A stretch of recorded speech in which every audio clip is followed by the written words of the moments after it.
Welcome to only IAS. आज है 7 जुलाई 2020। तो आइए देख लेते हैं आज के करंट अफेयर्स एमसीक्यूज़।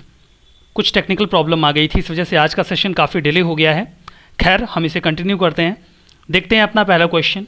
यहाँ पर आपको 3 स्टेटमेंट दिए गए हैं जिसकी मदद से आपको एक नेशनल पार्क या फिर टाइगर रिजर्व, ये जो भी है वो आपको आइडेंटिफाई करना है।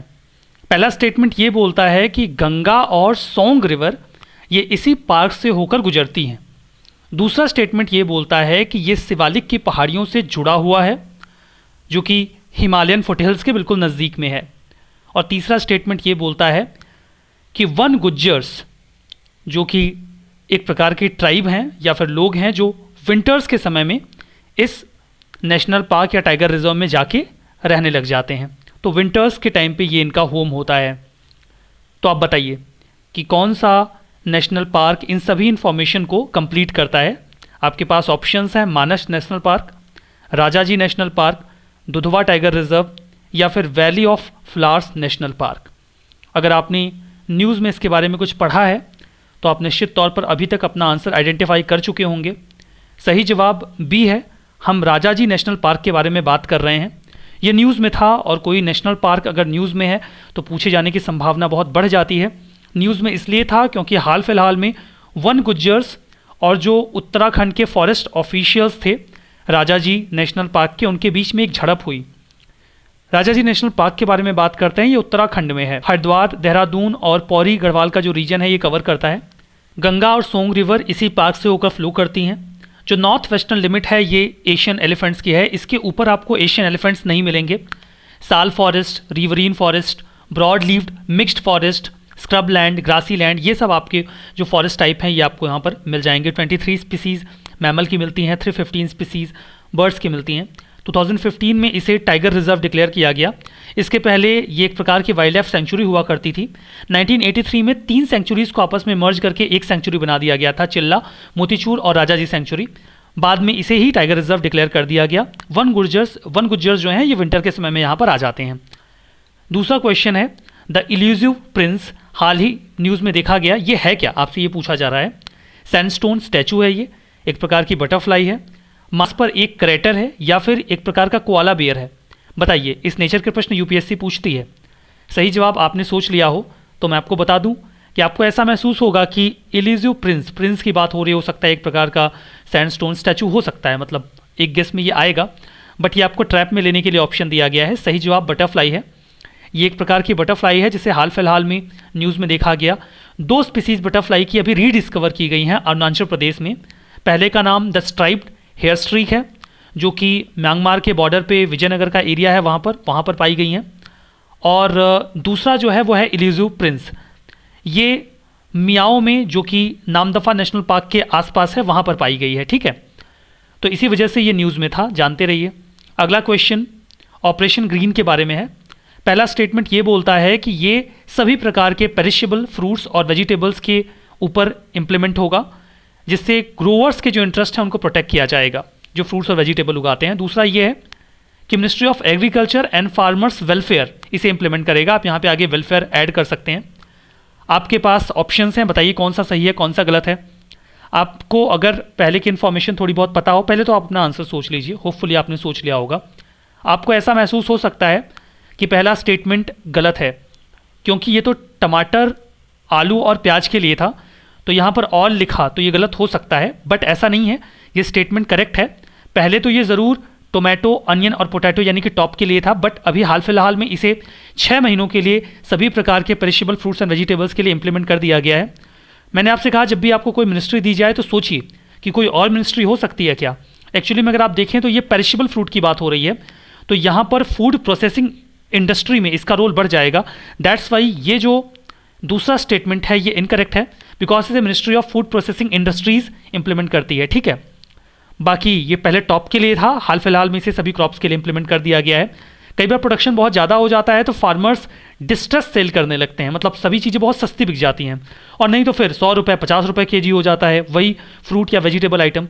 तो इसमें फ्लक्चुएशन ना आए, इसीलिए सरकार ने ये इनिशिएटिव लिया था। यहाँ पर स्टोरेज के लिए या फिर ट्रांसपोर्टेशन के लिए सरकार के द्वारा 50% तक की सब्सिडी दी जाती है।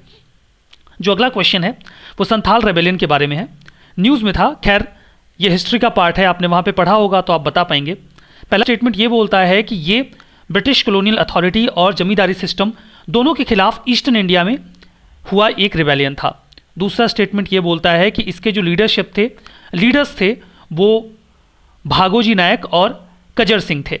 तो बताइए कौन सा स्टेटमेंट सही है, कौन सा गलत है। आपने अपना जवाब सोच लिया हो तो हम बात करते हैं। देखिए ये जो भी रेबेलियंस हुए हैं ये कहाँ हुए, किस समय हुए, कौन लीडर्स थे, किनके खिलाफ था, क्या आउटकम हुआ, ये सारी चीज़ें आपको पता होनी चाहिए, बिकॉज इस तरीके के प्रश्न आपसे यूपीएससी में पूछे जाते हैं। तो यहाँ पर पहला स्टेटमेंट तो करेक्ट है, लेकिन ये दूसरा स्टेटमेंट इनकरेक्ट है। क्यों इनकरेक्ट है वो आपको पता चल जाएगा। दूसरा स्टेटमेंट इनकरेक्ट इसलिए है बिकॉज इसके लीडर्स सिद्धू और कान्हू थे, ठीक है। बाकी कुछ और भी लोग थे, चांद और भैरव दो भाई थे, ये लोग भी इसमें पार्टिसिपेट कर रहे थे। हुल दिवस, हुल एक्चुअली में रिबेलियन को ही बोला जाता है, आप इसे संथाल रिबेलियन बोल लीजिए या फिर संथाल हुल बोल लीजिए।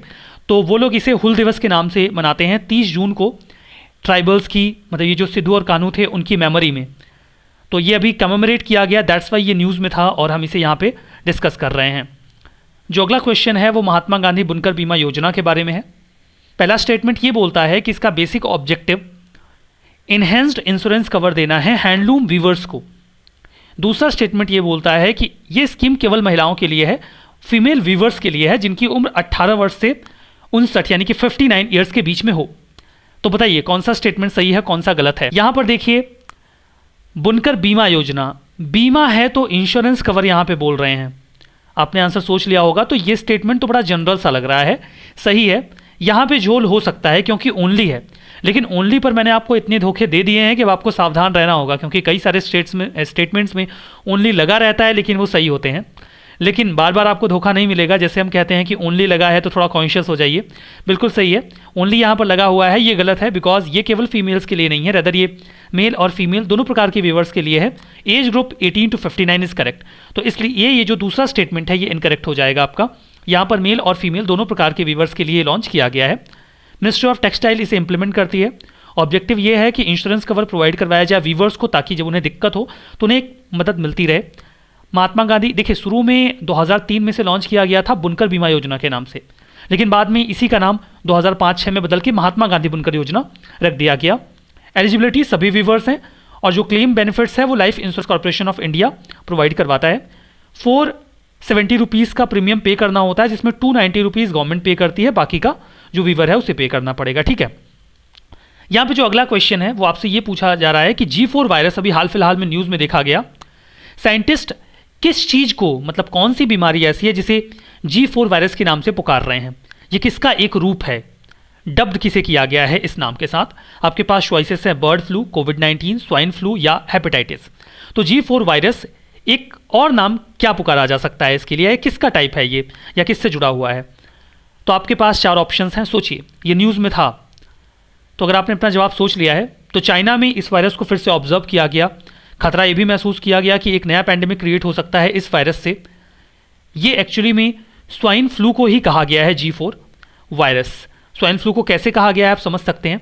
चाइना में जो रिसर्चर्स थे उन्होंने एक नए प्रकार का स्वाइन फ्लू डिस्कवर किया जो ह्यूमंस को इन्फेक्ट कर सकता है, और इसे ही उन्होंने G4 वायरस कहा। ये H1N1 जो फ्लू है उसी से एसोसिएटेड है, जिसने 2009 में काफ़ी तबाही मचाई थी। 2011 से 18 के बीच में पिक्स के ऊपर काफ़ी लंबे समय से चाइना के कुछ प्रोविंसेस में ऑब्जर्वेशन चल रहा था। उसी दौरान अभी ये पता चला है कि इस वायरस का G4 स्ट्रेन हमें देखने को मिला है। तो स्वाइन फ्लू को ही वो G4 स्ट्रेन या G4 वायरस कह रहे हैं, ठीक है। तो ये तो हो गया। अगला क्वेश्चन हम देखते हैं। जो अगला क्वेश्चन है वो ग्लोबा एंडरसोनी प्लांट के बारे में है, न्यूज़ में था। बताइए कौन सा स्टेटमेंट सही है, कौन सा नहीं है। पहला स्टेटमेंट ये बोलता है कि रिसर्चर्स ने इसे रीडिस्कवर किया है, मतलब हम इसके बारे में पहले से जानते थे। ये एक रेयर स्पीसीज है जो कि हिमाचल प्रदेश में जो हिमालयन रीजन है वहाँ पर अभी रीडिस्कवर की गई है। दूसरा स्टेटमेंट ये बोलता है कि IUCN स्टेटस इसका क्रिटिकली इंडेंजर्ड है और कॉमनली इसे डांसिंग लेडीज़ के नाम से जाना जाता है। बताइए कौन सा स्टेटमेंट सही है, कौन सा गलत है। यहाँ पर देखिए जो पहला स्टेटमेंट है वो इनकरेक्ट है। ये तो सच है कि ये हिमालयन रीजन में पाया गया है, लेकिन हिमाचल प्रदेश के जो हिमालयन रीजन है वहाँ पर नहीं, रेदर आसाम का जो हिमालयन रीजन है ये वहाँ पर पाया गया है। अगर कोई नई स्पीसीज आई है तो उसकी लोकेशन पे बिल्कुल खास ध्यान दीजिएगा, क्योंकि लोकेशन बेस्ड यूपीएससी क्वेश्चन पूछती है। बाकी दूसरा स्टेटमेंट सही है, क्रिटिकली इंडेंजर्ड है, डांसिंग लेडीज़ के नाम से जाना जाता है। A will be the correct answer, only one. यहाँ पर देखिए एक्चुअली में B will be the answer, क्योंकि पहला स्टेटमेंट तो हमने काट दिया ना, आसाम है, तो B will be the answer, only 2 will be the correct. ठीक है, पहला इनकरेक्ट इसलिए है बिकॉज सिक्किम हिमालय में पाया गया है, जो तीस्ता रिवर वैली है उसी के रीजन में। 136 साल पहले इसे एक बार स्पॉट किया गया था, बीच में हमें वापस से तो ये नहीं दिखा, बट हाल फिलहाल में हमने इसे वापस से देखा। फिजिकल फीचर येलोविश लिप्स होते हैं इस पौधे के, डांसिंग लेडीज या स्वान फ्लावर्स के नाम से भी जाना जाता है, क्रिटिकली इंडेंजर्ड है। दार्जिलिंग हिल जो रेंजेस है वहाँ पर ये पाया जाता है, डेंस कॉलोनी में ये अपने आप को ग्रो करता है। ठीक है, जो बेयर रॉक्स होती हैं इसीलिए इसे लिथोफाइट बोला जाता है, बिकॉज जो बेयर रॉक्स हैं या स्टोन्स हैं उनके ऊपर ये उगाता है। जो अगला प्रश्न है वो वर्ल्ड पॉपुलेशन रिपोर्ट 2020 के बारे में है। कौन पब्लिश करता है आपसे पूछा गया है। National Commission on Population, World Health Organization, United Nations Population Fund, Population Action International. बताइए कौन सा स्टेटमेंट सही है। यहाँ पर आपको लगेगा कि पॉपुलेशन के बारे में है, तो आपको कंफ्यूज करने के लिए पॉपुलेशन से 3 नाम दे दिए गए हैं, तो आपको पता होगा तो ही आप कर पाएंगे, नहीं तो गलत कर देंगे। वैसे मैं आपको बता देता हूँ कि ये जो रिपोर्ट है वो United Nations Population fund publish करता है, तो सी आपका करेक्ट आंसर होगा। ठीक है, अभी हाल फिलहाल में 2020 की इसकी रिपोर्ट को पब्लिश किया गया। टाइटल था against my will, defying the practices that harm women and girls and undermine equality. जो हम बात कर लेते हैं यूनाइटेड नेशंस पॉपुलेशन फंड के बारे में। ये एक प्रकार की United Nations sexual and reproductive health agency है। 1969 में इसको फॉर्म किया गया था। उद्देश्य यह है कि प्रेगनेंसी हर तरीके की बेहतर हो, इसके लिए प्रयास किया जाए और चाइल्ड बर्थ को सेफ बनाया जाए। हेडक्वार्टर इसका न्यूयॉर्क में है, यूनाइटेड स्टेट्स में। ठीक है, अगला क्वेश्चन मैपिंग पर है। यहाँ पर देखिए आपको बताना है कि प्राइम मेरिडियन कौन कौन सी कंट्रीज से होकर पास करती है। आपके पास ऑप्शंस हैं साउथ अफ्रीका, माली, टोगो, मोरक्को, लीबिया, नाइजर, माली, टोगो, अल्जीरिया, आइवरी कोस्ट और चाड। तो अगर मैंने बोला था कि आप पॉलिटिकल मैप देख लीजिएगा, अगर आपने देखा होगा तो आप बता पाएंगे। सही इसका जवाब जो है वो है सी, माली, टोगो और अल्जीरिया। माली, टोगो और अल्जीरिया से 0 डिग्री जो लॉन्गिट्यूड है वो गुजरता है, जिसे आप प्राइम मेरिडियन के नाम से भी जानते हैं। प्राइम मेरिडियन माली, टोगो, अल्जीरिया के अलावा बुर्किना फासो और घाना, इन सभी लोकेशन से भी होकर गुजरता है। मैप में देखिए कहाँ कहाँ से जाता है। ये यूनाइटेड किंगडम से, फ्रांस, स्पेन, अल्जीरिया, माली, बुर्किना फासो, टोगो और घाना से होकर गुजरता है। बाकी यहाँ पे क्वीन मॉड लैंड है जो कि अंटार्कटिका का रीजन है, वहाँ से भी ये होकर गुजरता है। ठीक है, जो अगला प्रश्न है यहाँ पर वो कुछ स्टेटमेंट्स आपको दिए गए हैं अफ्रीका के बारे में, आपको कंसीडर करना है। पहला स्टेटमेंट ये बोलता है कि अफ्रीका एकमात्र ऐसा कॉन्टिनेंट है जहाँ से इक्वेटर भी गुजरता है और दोनों ट्रॉपिक्स भी गुजरते हैं, मतलब Tropic of Cancer and Capricorn तीनों गुजरते हैं। दूसरा ये है कि अफ्रीका आपको बाउंडेड है नॉर्थ में मेडिटेरेनियन सी से और साउथ ईस्ट की लोकेशन में रेड सी आपको मिलेगा। जो तीसरा स्टेटमेंट है ये कहता है कि जिबूती में जो एक लेक असल है वो सेकेंड लोवेस्ट पॉइंट है अर्थ का। बताइए कौन सा स्टेटमेंट सही है, कौन सा गलत है। अब देखिए आपने अपना जवाब सोच लिया हो तो वैसे एक स्टेटमेंट तो बच्चों जैसा है, आप आराम से एलिमिनेट कर दोगे। अगर आप इतना भी एलिमिनेट नहीं कर पा रहे हो तो फिर आप ज्यादती कर रहे हो। मतलब ये तो पता होना चाहिए कि रेड सी अफ्रीका के नॉर्थ में ही कहीं मिलेगा, ठीक है, साउथ में तो एटलीस्ट नहीं है। तो यहाँ पे ये दूसरा स्टेटमेंट तो आप इनकरेक्ट कर ही सकते हो बहुत आसानी से। सही जवाब आपका 1 और 3 ओनली है, इसलिए बिकॉज जो रेड सी है वो नॉर्थ ईस्ट में है, ये तो आप क्लियर कर ही सकते हो। बाकी जो इन्फॉर्मेशन आपको दी गई है वो करेक्ट है। जो हाईएस्ट पीक है अफ्रीका की वो माउंट किलिमंजारो है तंजानिया में, और जो लोवेस्ट पॉइंट है अफ्रीका का वो लेक असल है, ये अफ्रीका का है, ठीक है। बाकी जो यहाँ पर ये बाकी अर्थ का सेकेंड लोवेस्ट है, ये भी सही है। तो ये आपने देख लिया। तो मैपिंग में अफ्रीका का मोस्ट ऑफ द जो पार्ट है वो हमने कवर कर ही लिया है। कोर्सेस अवेलेबल हैं ओनली है, डेडिकेटेड प्रीलिम्स प्रोग्राम आप अवेल कर सकते हैं। PSIR सोशियोलॉजी ऑप्शनल अवेलेबल है। CSAT not CSAT it's current affairs test series वो भी अवेलेबल है, तो आप इसे भी अवेल कर सकते हैं, ठीक है। इसके लिए आप एप्लीकेशन ओनली IAS का डाउनलोड कर सकते हैं। बाकी आप वेबसाइट पे भी जाके video.onlyis.in पे भी जाके इसे एक्सेस कर सकते हैं। कल से मैपिंग में हम यूरोप का पार्ट स्टार्ट करते हैं। तो यूरोप में जो भी रिवर्स हैं आप उनको तैयार रखिएगा। कल यूरोप की रिवर्स पे हम क्वेश्चन आपसे पूछेंगे। कुछ स्टूडेंट्स को लगता है कि क्वेश्चन कहाँ से पूछ लिए गए हैं, या उनको एग्जैक्टली बता दिया जाए कि किस दिन से उनसे क्वेश्चन पूछे जा रहे हैं। तो देखिए इसके बारे में मैंने आपको पहले भी बताया था। अभी वैसे मैं आपको बता देता हूँ कि 4 क्वेश्चन लास्ट वीक के होते हैं और 4 क्वेश्चन लास्ट मंथ के होते हैं। मैं आपको एग्जैक्ट इसलिए नहीं बताना चाहता बिकॉज जब भी क्वेश्चन आपसे UPSC में भी पूछे जाते हैं, टेस्ट सीरीज में भी पूछे जाते हैं, तो ऑब्जेक्टिव क्वेश्चन में एक सेंस ऑफ सरप्राइज होता है, एलिमेंट ऑफ सरप्राइज। आपको लगता है कि ये क्वेश्चन मतलब दिमाग लगाएं, अभी आपने कल पढ़ा है और मैं उस पर आज आपको क्वेश्चन दे दूंगा, मज़ा नहीं आएगा, आप बहुत आसानी से कर ले जाएंगे। और जो हमारा ऑब्जेक्टिव है कि जो आपने पिछले कुछ समय में पढ़ा है उसका रिवीजन हो जाए, वो भी नहीं हो पाएगा। तो जब भी क्वेश्चन आप ऑब्जेक्टिव सॉल्व करते हैं, एलिमेंट ऑफ सरप्राइज एलिमिनेट नहीं होना चाहिए, वो हमेशा होना चाहिए। दैट्स वाई आपको एग्जैक्ट नहीं बताया जाता कि क्वेश्चन कहाँ से पूछे जा रहे हैं। फिर भी मैंने आपको बता दिया कि कुछ क्वेश्चन लास्ट वीक से होते हैं और कुछ क्वेश्चन लास्ट मंथ से होते हैं, बाकी मैपिंग के होते हैं। तो बी रेडी फॉर दैट।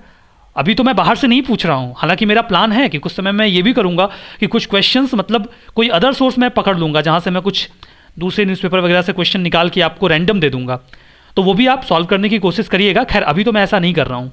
इस सेशन में बस इतना ही। Thank you very much.